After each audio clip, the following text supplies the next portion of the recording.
Muthu Ranganathan comes from SAP. He's a director of product management at SAP. Has years of experience in actually doing this.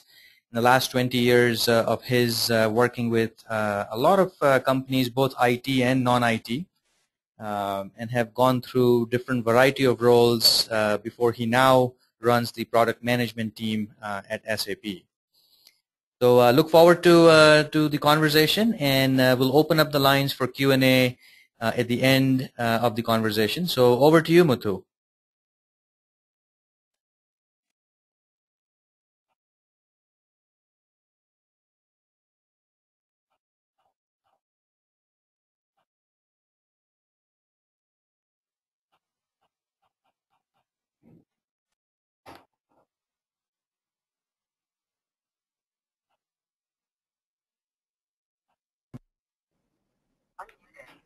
Muthu, hey, can you? Yes, we can hear you, Muthu, now. Pinkesh? Okay, thanks, Pinkesh. Thanks for that intro. Can you guys see my screen, which I've shared? Not yet, Muthu. Okay, just give me a second. Let me share my desktop otherwise. Okay. Yep, we can see it now. Can you see those? Okay, cool. Thanks. Okay, let me put this on.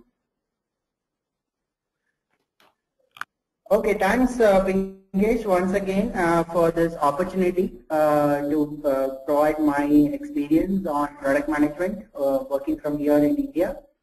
So, what I'm going to be covering in this session, before getting into what I'll basically be covering, I wanted to quickly run you through an introduction, because what I'm going to share is more of what I've been doing, right? More than really talking any theory or anything which is about product management, the concepts and things like that. I'm basically going to be really providing a practitioner view because I've been doing product management for the last 12 years. While I worked prior to product management, I worked in non-IT roles, but I've been primarily doing product management, getting into technology. So I work for companies like Ramco, Hyperion, and SAP. So one of the unique things about working in Hyperion was I also worked for a company called Symphony Services, which did an outsource model for Hyperion. So it was product outsourcing. But still I was playing a role of product manager for Hyperion itself. But I was actually an employee of Symphony Services because I wanted to share that experience also a bit during this 1 hour session. And then primarily I've been working on multiple areas in the product management side, right from the drawing board to really doing early customer adoption to large scale go-to-market of the products and things like that. And then my background is more, I'm a finance guy, and then moved into technology, into product management, and work for SAP Labs in Bangalore right now. So what I plan to cover in this session, and we'll leave some time for Q&A at the end, is talk about some top 10 things for successful product management. And what I'm going to be doing is, while most of you probably have attended a lot of things, sessions conducted by Product Leadership Institute here on how is successful product management done. I'm going to probably cover a bit of that, but in the context of what is it to do it from India? What has it been my experience working with these companies and doing it from India? And what are these tools and techniques or anything I've used to really make sure that product management can happen from here, as well as be a kind of a trusted product manager, like what a product manager will be in the US or some other regions, right? So you really need to be a like your peers in the field. So essentially kind of trying to represent. So I wanted to share it in the context of about 10 things I thought would be the relevant things. So the foremost and the most important thing from product management I've seen is the networking part, right? Especially when you're working from India.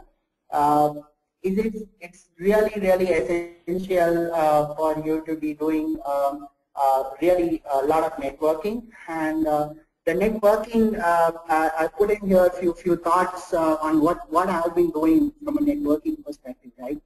So let me give you a couple of examples, right? So what I do.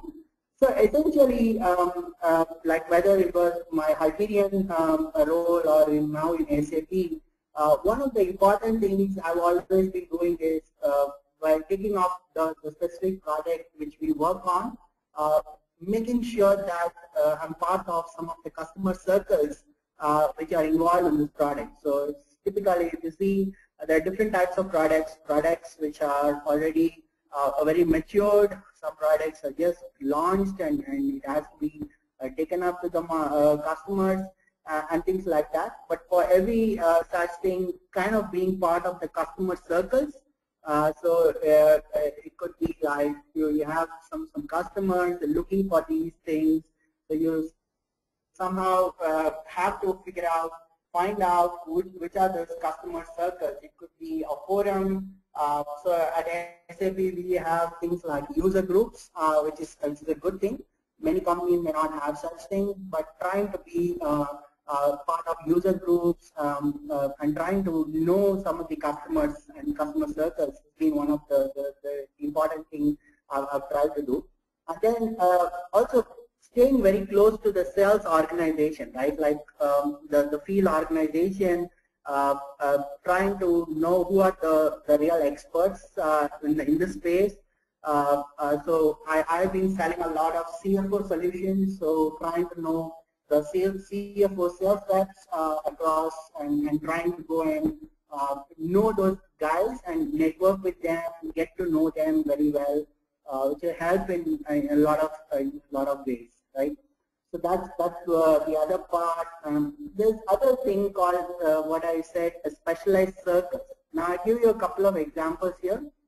So we went and we had to do a product for something called XBRL, which is a particular area in the financial reporting side. Now XBRL is a very specialized area, and then if you have to build a product around that, you have to have some kind of an expertise, some kind of inputs on that. So one of the things I did there was I went and networked with one of the founding chairmen of XBRL, who was in the US. But I somehow, because we are all living in a web world with things like LinkedIn and all that, I could just reach out to the gentleman and say, like, see, this is what we are trying to do, and then can I engage with him? And believe it or not, I've been working with him right from the beginning, and I've even done some road shows with him in the US. So it kind of became so very good to work with an expert. We used to get on like weekly calls and things like that. So the specialized circles, right? Trying to know the specialist circles and the experts in that specific field helps a lot, because then you're nowhere different from a guy in the US or anywhere, right? Even if you are in India, you can definitely go and reach out and get that person.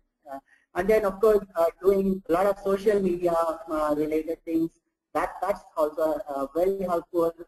Being part of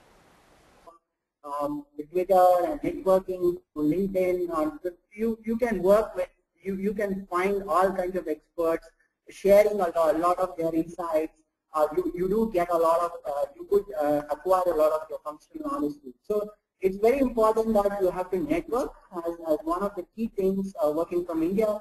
You have to be network, and you can be very relevant because you can really be part of this whole trying to understand what you are trying to build, and really can play a very good role in the product management. Of course, peer-to-peer networking, working with your counterparts in the US or the other countries, whichever group they are in, they could be other product managers, or they could be generally kind of networking could be product managers in a different company also sometimes. So it depends. So you'll have to figure out the right strategy for yourself. If you have to do product management from India, you have to network very. Network is one of the going to be the most important things, right? That was the first one. Second one, again, there's no. This is like a general management thing. Like communication is going to be the most important aspect. So let me get to the specifics of what I mean from the context of product management from India, right? So what I've always been doing is trying to communicate with all the stakeholders, right? So one of the important, one of the things I try to get into is going and speaking at events, right? Right from my Ramco or SAP or Hyperion, all these, there's always all these companies run user conferences, or there could be conferences which are done by external agencies who in a specialized topic, like the way I was telling you about XBRL. They have an XBRL summit every 6 months. So trying to see how you can go and participate in these events, and more importantly, speak in these events, right? So that's been a very important way to go and understand the real dynamics and the customers' needs and things like that. So it's a two-way thing, right? You speak, you prepare for it, and so you really become like a kind of an expert. You need to be an expert, of course, and then you can communicate. You have to build up that presence for you to be very effective in the product management side. So this is helpful because it is not like you have to travel always there, but for the specific events, somehow you have to find the travel budgets and audience. You at one shot you get access to a lot of people, and you could help that could help you in accumulating a lot of information. So at Hyperion, I used to have one thing wherein in one of these events we were kind of debating on what needs to go as a priority into a particular product. Like we have like a bunch of 15, 20 things which we wanted to do.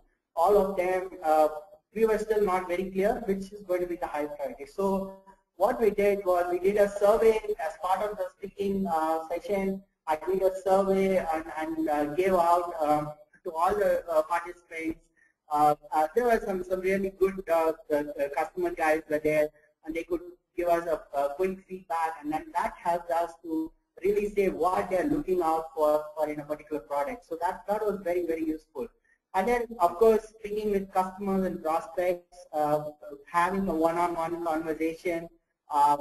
This doesn't happen very easily since we've been from India, but trying to figure out what are the opportunities. It could be on a call where there is people front-ending that whole thing, and you are probably supporting through a call, which happens a lot in SAP and these kind of companies.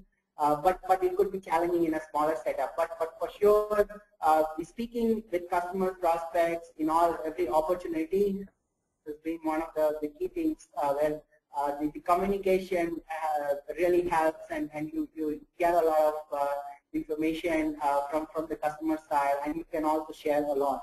And then communicate both in a functional and technical language, depending on the audience. So if you're speaking to the customer side, if you're speaking to a CIO or you're speaking to a business audience, you need to kind of talk that way, and I'll be covering a few things there.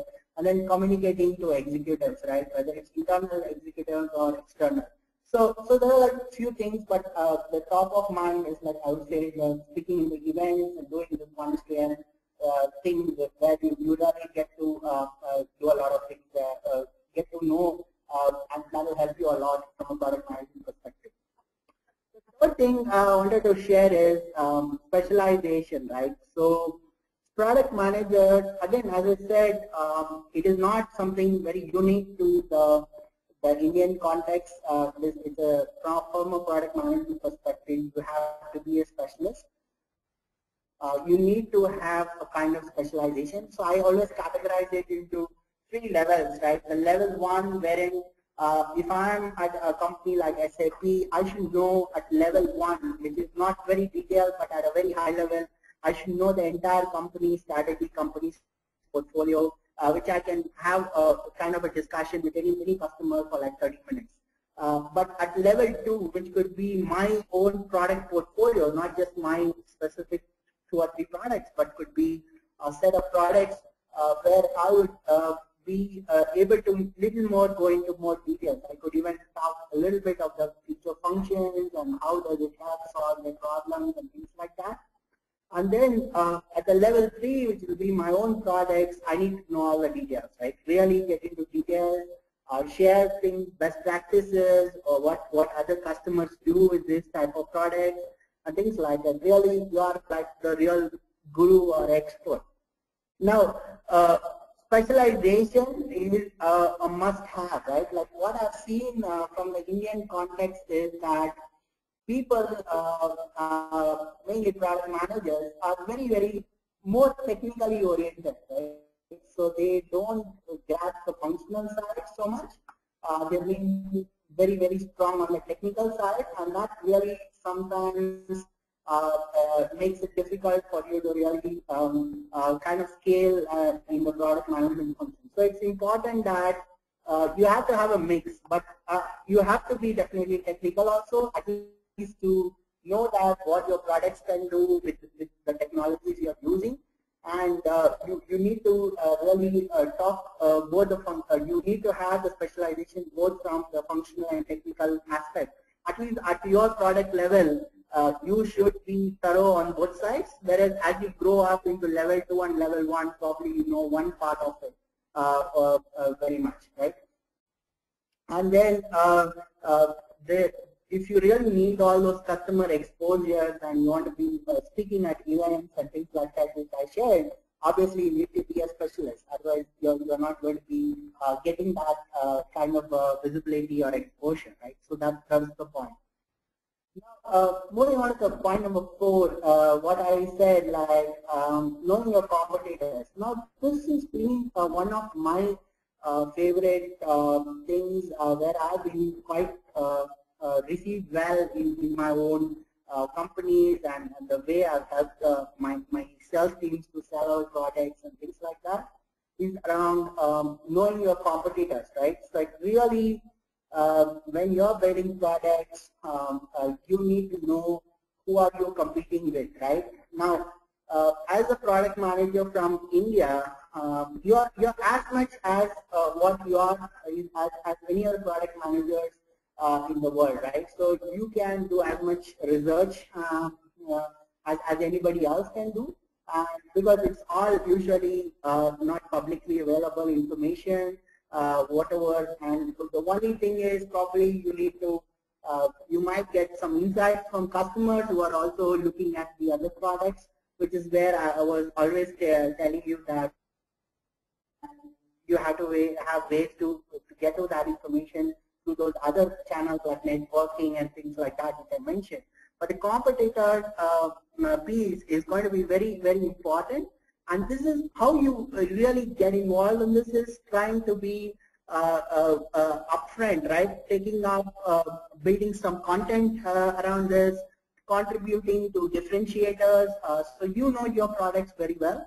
So if you look at the competitor products and then you can make comparisons most effectively, and then really help sales. So some of the tools we usually use very well in all of the companies I work is doing win stories, right? Like why do we win against this competitor? or why do we lose? What is the loss analysis?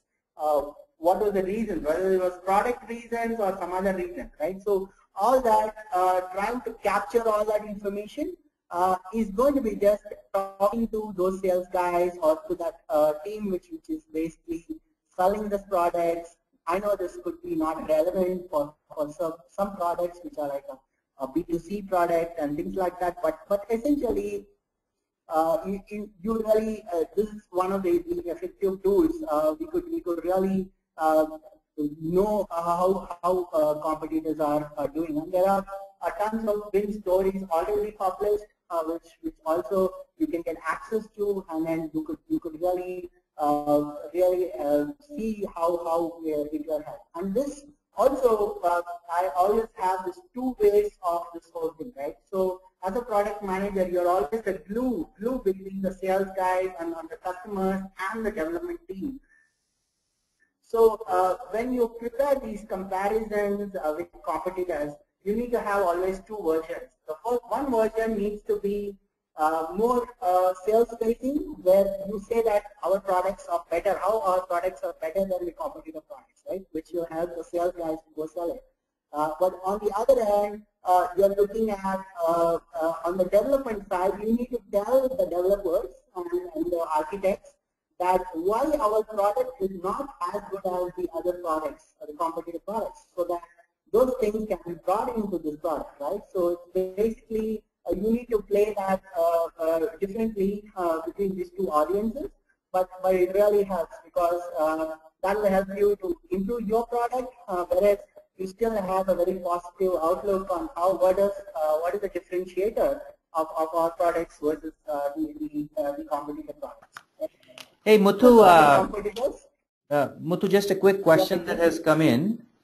So the question is from Sharif, and basically the question is around when you talk about being PM, being technical, what level of technical knowledge they should have in your opinion? So on the technical piece, what I would say is that the technical knowledge, again, it also depends on the products you're taking into the market. So if it is so really, if you are going to go and sell a database or a platform product or whatever, it needs to be obviously technical.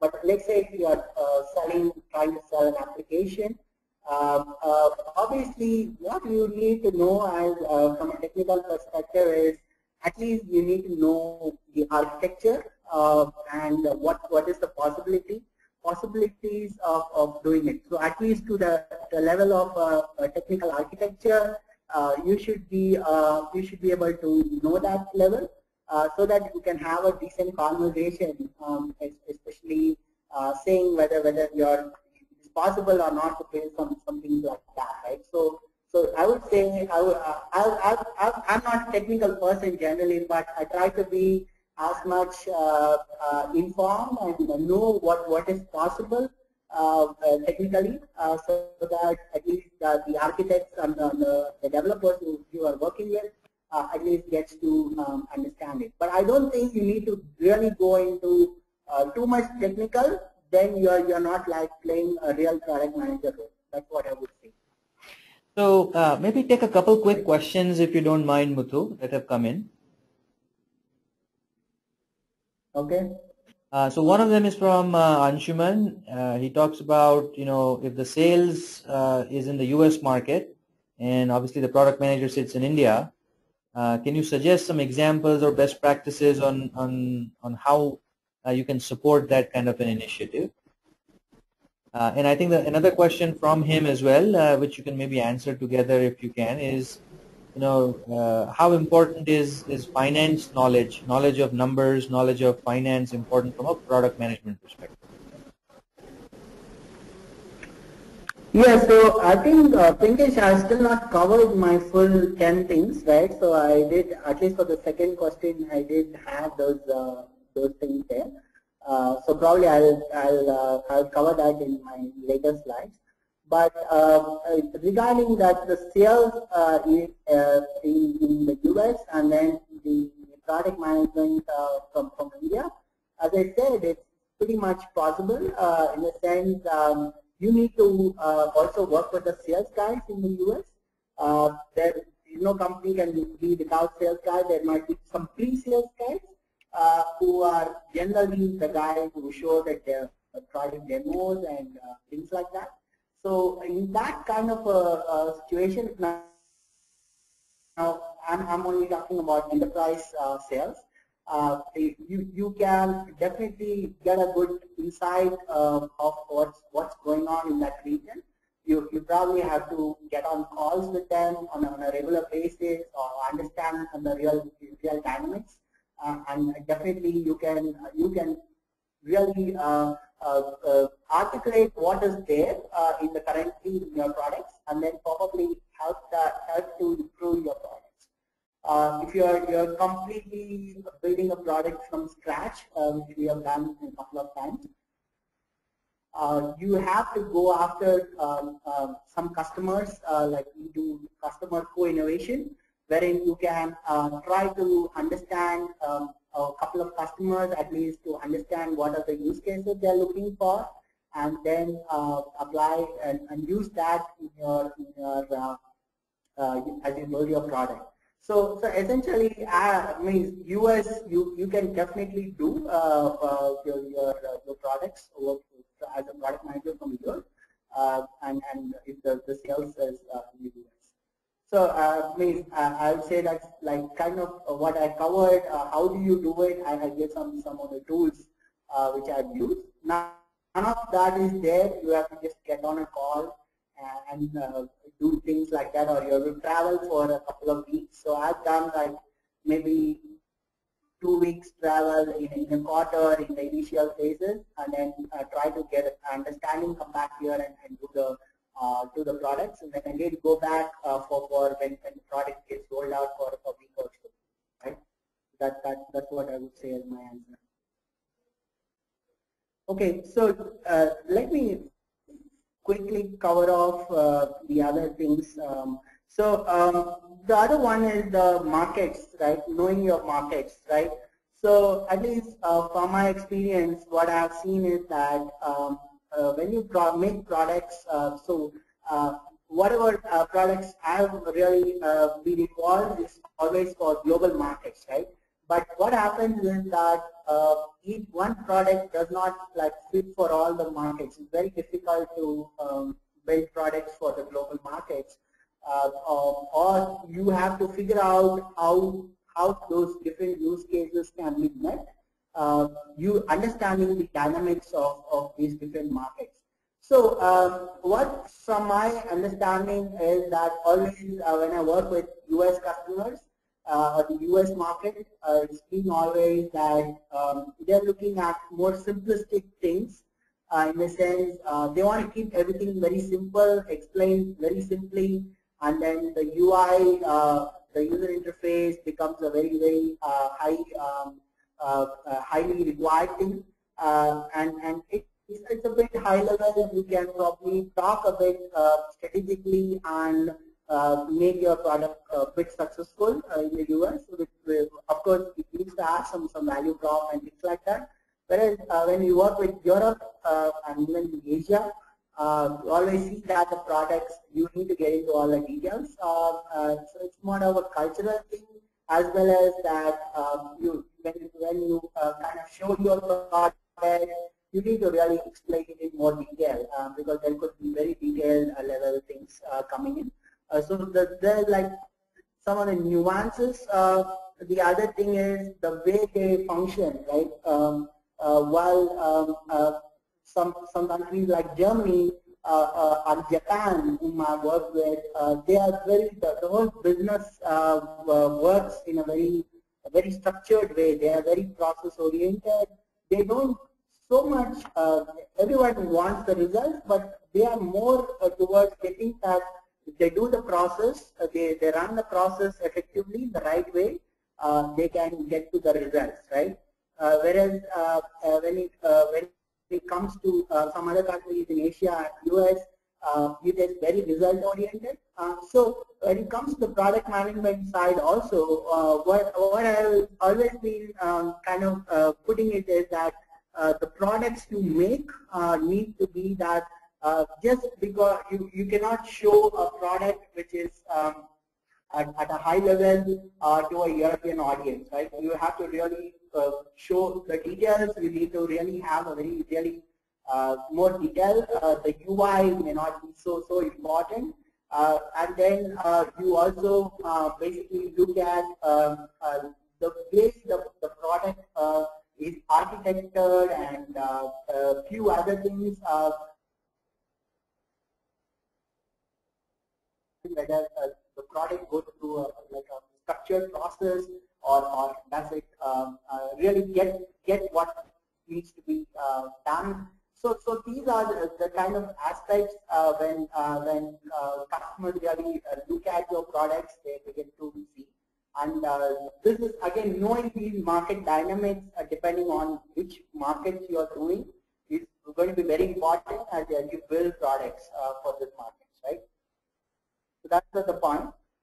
Then I wanted to cover about quickly about negotiation, right? So product management is a lot of negotiation, as you really know. Now, again, most of you know about it since you already know what is product management, so I don't have to go through it.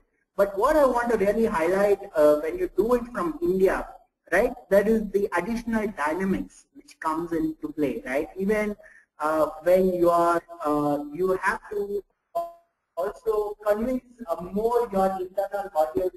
Right? Usually there is a perception. I've gone through it for many years as the product manager from India probably doesn't have that kind of customer knowledge and things like that. So they always really think that that you need to. So it's a perception thing which you need to overcome, right? So that happens really through a lot of negotiation in the sense you need to prove it with all the things I mentioned. And I've used a lot, usually I've used to build credibility, I've used a lot of use cases and examples and personas, right? So that's where the other things have, like going into these customer events, going and working with an expert. So I would say very convincingly from India that see, this is what this particular specialist guy said for NPR, right? So nobody can dispute it, right? I will even ask you to send me an email if required. So you really have to build up your credibility and then that all that data points and then go and negotiate it appropriately. So if you're prioritizing, always I see that, okay, some of the priorities which probably comes out from some of the other product managers might, or the products which you want to build somewhere else might come up as a higher priority just because locationally they have the locational advantage. But you have to really prove and go beyond that, right? By having the data points. So that's what I would say as a big tool to really do that negotiation. Moving on, again, senior management buy-in is again a very important thing, especially companies like where I'm working, SAP and the other bigger companies like Hyperion and all. You have to. There are a lot of ideas floating around, and you have to really prove that your idea is going to be very well monetized as a product, right? So you need to really first convince your senior management to add it into the portfolio of investment.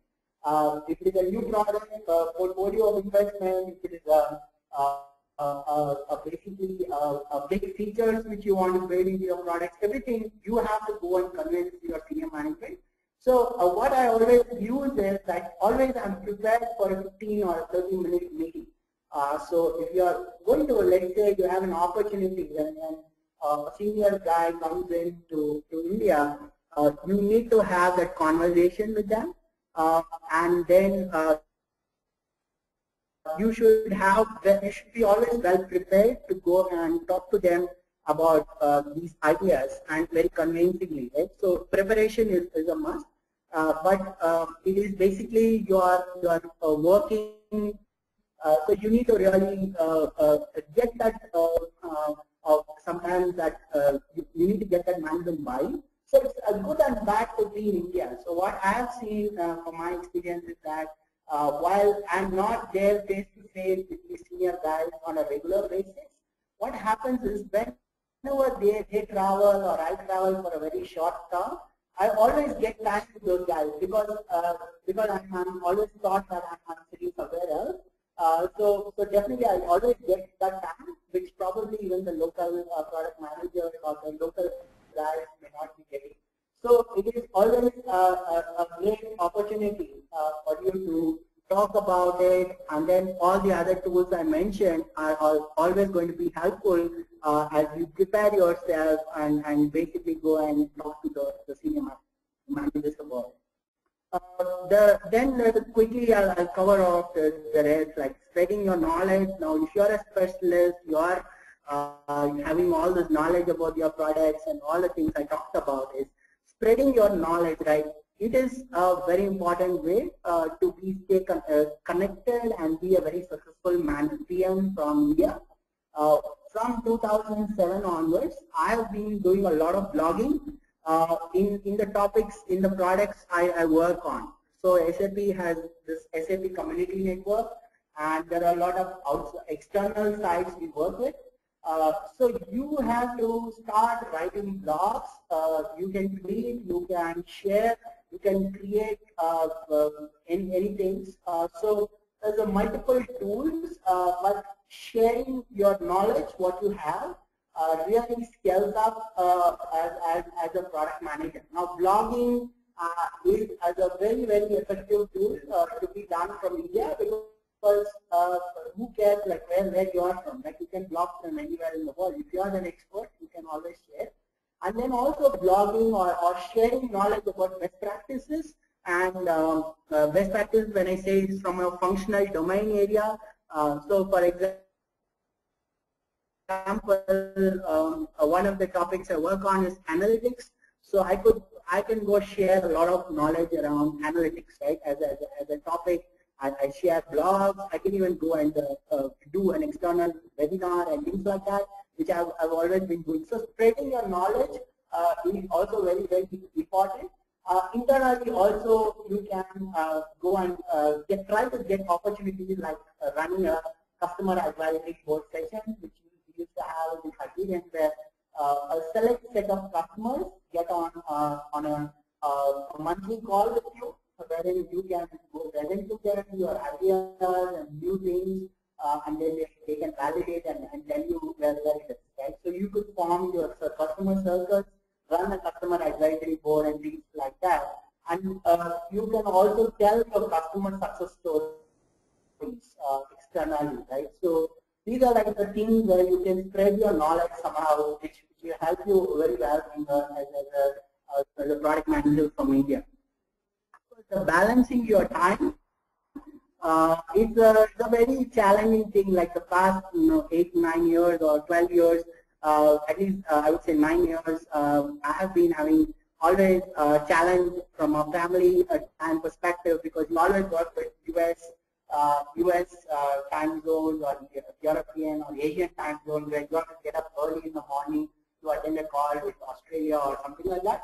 So it's always time is really difficult for you to manage. Of course, you have no choice there from not doing those calls and things like that in a different time zone. But what you could do is balance your time very effectively. So I always keep it as three facets of product management, like strategic, outbound, and inbound. What I've seen in the Indian context is more product managers are development facing, inbound of the nature of inbound.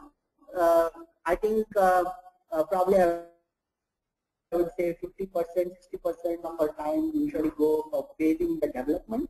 Our goal needs to kind of move towards more of outbound related activities so that we can really balance and do a good job at our product management side. And then the third one is the strategic one, wherein you really, if you become an expert, you're looking at your market dynamics and things like that, you could propose to your management about acquisition targets, really engage in a very strategic way, and as you grow into a product management or a general management career, absolutely that will also help. Even if you are like in a different position, you always have a little bit of time for your strategic things where you could look at, okay, if I build a product in a different new product or a variant of my product, probably I could go to capture some market there and things like that. So balancing your time, I would say spend 40% of your time in inbound and outbound, and probably 20% of your time in strategic things, where you can really then become a very successful product manager from India. Assess where you're strong and work on where you want to improve of these three things, right? So typically outbound or inbound, depending on where you came from. You come from a development background, obviously you'll have more inbound things, but you should probably acquire the other side. Whereas if you're coming more from the consulting or some other externally facing areas, probably you have to acquire more technical knowledge and things like that, right? So finally, I want to wrap it up saying we are the mini CEOs of our products, right? So basically, again, there's nothing new from an Indian PM context, but basically, what I would say is, as PMs, whether it's in India or anywhere else, we really need to think that we are the mini CEOs of our products, and make sure that we can claim some ownership. This is one thing I've seen as a bit of a challenge, especially in a larger product, big products where you're working, let's say 2-3 product managers are working, or sometimes it is kind of you tend to be not having any ownership. You're just doing some things for your other counterparts. So basically, you have to somehow claim ownership of a part of the product, or the full product, or multiple products, wherever, whatever you are in, whichever level you are in, but claim some ownership that you own and tell why that, how that direction of that product should be, including the go-to-market and the positioning of that, right? And then having that different views of business technical and the user and usability is a very important thing, and compare it with the market, with the competitors. And then finally, as I said, like one of the questions which you were asking Pritesh from one of the audience, knowing your numbers also is very, very critical. So one thing I always make sure I get it from my global sales, somehow you have to know your numbers, what your products are making in the market, how much revenue does it make, what is the outlook, what is the pipeline, where is it going, why is it not making, so that money, how you can improve that sales. So knowing the numbers for your product line, that reporting mechanism is not there, you at least have to have some kind of an estimate. If you don't know your numbers for your products, you're not going to be able to really judge your whether you're successful in your product or not, right? So these are the important things. If it's not there, if you are from India, you have to bound to ask these questions, saying, if you are the product, so you have to, that's why claim ownership and somehow get these numbers, right? And because you are the mini CEO of your products. So that's what I had, this top 10 things on doing successful product management from India. I'll pause here for any questions or comments. Over to you, Pinkesh. Yeah, that's wonderful, Muthu. Definitely fairly engaging and ground reality on how this can be done. We often get this question, is this doable? If so, are we having an inherent disadvantage when we do it from here? So definitely you addressed a lot of that. Now here's a few questions that I could see from the audience. Maybe I'll just go quickly send them over to you. So one of them is actually from one of the alumni here at the Institute, Giri Shankar. His question is around competitive analysis. It requires a certain amount of budget, especially secondary research being your best friend when you're not sitting in that market. Um, so, how much, I guess if I paraphrase his question and the one that was asked by somebody else as well, how much can you rely and how much should you factor in the reliance on secondary research to understand that remote market, which is the Gartner report, Forrester report, and so on and so forth? Yeah, that's a great question because we all know that those reports do not reflect the reality always, because Gartner reports obviously it is what, as a product guys, they go and present to Gartner, and their perception about what they see is what gets reflected in those reports. And as product managers, I also participate in responding to those reports and things like that. So the best thing is, again, that is still important. It really gives a good understanding of where we are in terms of the overall market positioning.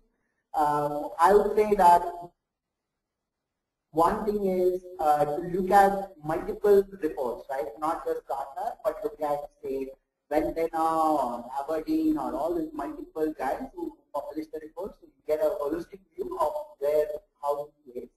That's one thing. The second thing is, of course, you do your own research on top of it. In the sense, I would, my best advice would be that I would go and see the demos of those products, right? So if you're competing in a particular analytics space, right, you go and look at many demos are available publicly, right? People put it on YouTube. Some you can really explore. Some could be you will figure out what is marketing video and what's the real video, real product demo. So you could go and really do your own research on top of it. I would say ideally go and look at the company's website, look at their technical architecture a bit, look at their product demos. These are the things I always look at. In addition to these, so you bring in a market view, you bring in the real product views and the real things which are coming from their websites, or maybe their partners are publishing a few things and all that. And then based on all these inputs, you can really basically make your own assumptions. Still, it's not 100% accurate, but I'm sure you will be very well. You will have a good understanding of what it is. That's great. One very popular question that I'm actually getting a sense from this audience here as well on the question board is, you often have this situation where you are essentially the product manager sitting in India, and then there is another product manager kind of near market sitting in US or Europe, and your job is to kind of work as a proxy PM, if you will. Sometimes we also call it the product owner sitting here versus the product manager sitting there. But title aside, any thoughts on and best practices on how to make that work, especially when you have a product manager sitting there and then you're sitting here? Okay, yeah, that is you cannot avoid that for sure. Especially if you are working in a bigger company. Even now, I have with so many years of experience, I have some counterparts always. Not always, but for sometimes you always have counterparts. What I would probably do there is that you have to work as a peer-to-peer. You have to work collaboratively, right? You have to make sure that you can work with them. But you have to work towards claiming ownership of at least part of the product, right? Not just being a guy who's just doing the development phase side and then just translating what the other guy says and things like that. That's where you have to move your leader towards claiming ownership, even if it is part of the product. So it would be the UI side of the whole thing, or it could be any part of the product. It could be a component in the product, right? To start from there and then eventually kind kind of move towards getting ownership of the full product. Now, this is where, as I explained, a lot of the tools and techniques, like working with a speaker, like expert in that field and all that, right? That probably the guy in the US or in Europe does not already do all that, right? So I have always been trying to be ahead of those guys. It's like a competition, right? It's, to be put it very, very frankly, it's a competition between a product manager. It's also your personal. You also feel sometimes that you always have to prove yourself that you know more than the other guy. Those are like some of the things. So it's a very competitive thing. So you have to really gain those expertise and try to be ahead. Of course, you have to work in a collaborative way so that your organization goals are achieved, your product goals are achieved. But essentially, you have to be ahead and trying to get the knowledge and then spread the knowledge and things like that. So I was telling you about the blogging experience, right? None of my product management peers across the world do as much blogging as I do. And I have the maximum visibility when people know about the products which I work on. Entire world would know that I am one of the real experts in that product compared to some of my peers in the US who are only doing some small kind of engaging with few customers and things like that. So you can definitely be ahead of your peers, but you have to work collaboratively, but move the needle to getting the ownership. That's what I would say. That's great. Here's a question from another alumni, slightly different from the topic perhaps today, but I guess we'll entertain that anyway for our alumni here sake. One of the questions he has is, how difficult was it, and this is from Lokesh, how difficult was it to shift from a different domain, a financial role in a financial domain, to a product management role?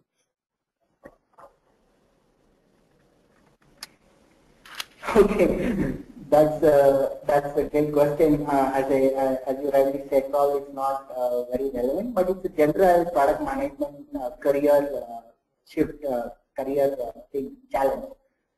See, it is very difficult. So I'm a chartered accountant and a cost accountant and doing very well in finance. I probably would have been a CFO now, or even group CFO or whatever, right? If I continued in that path. It was a very difficult decision to move to technology, but I have this passion, so I implemented an analytics product for Pepsi across Pepsi India. So I really had this flair for technology, how technology can help business better. So I thought that I take a shot. I got an opportunity where when Ramco were hiring all the guys from MNCs to kind of build their own products. So it was a good opportunity, and I thought let me try it. And believe it or not, for the first 1 or 2 years, I was really kind of struggling. Right, I was always thinking, okay, I'm not going to scale here in the product management career. I'm going to go back to finance. Right, always I kept thinking. I've actually gone and spoken to a lot of my mentors.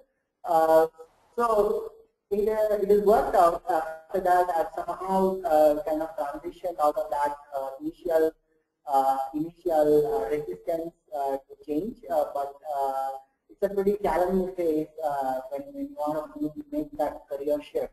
I've seen a couple of my friends who were moved in like this. They went back to finance into some other things. But it's kind of it's a bit of a challenging thing, but you have to kind of find new things.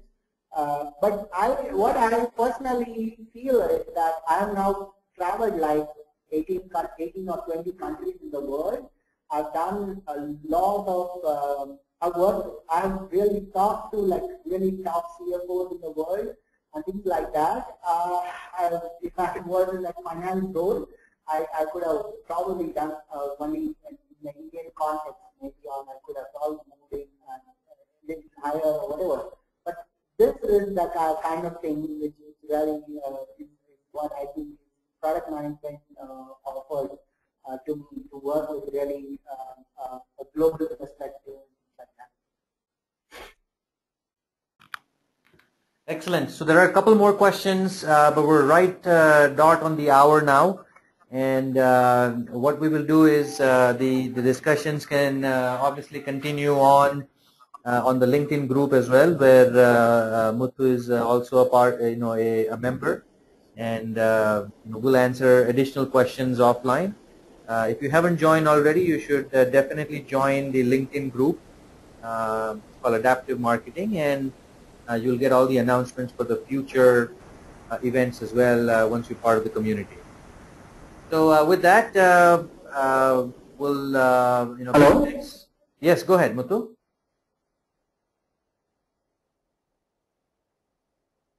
Okay, so with that, we'll end the seminar, end the webinar here today. Thanks for joining. That was fantastic review, ground reality from best practices from a real practitioner. Thanks a lot, Muthu.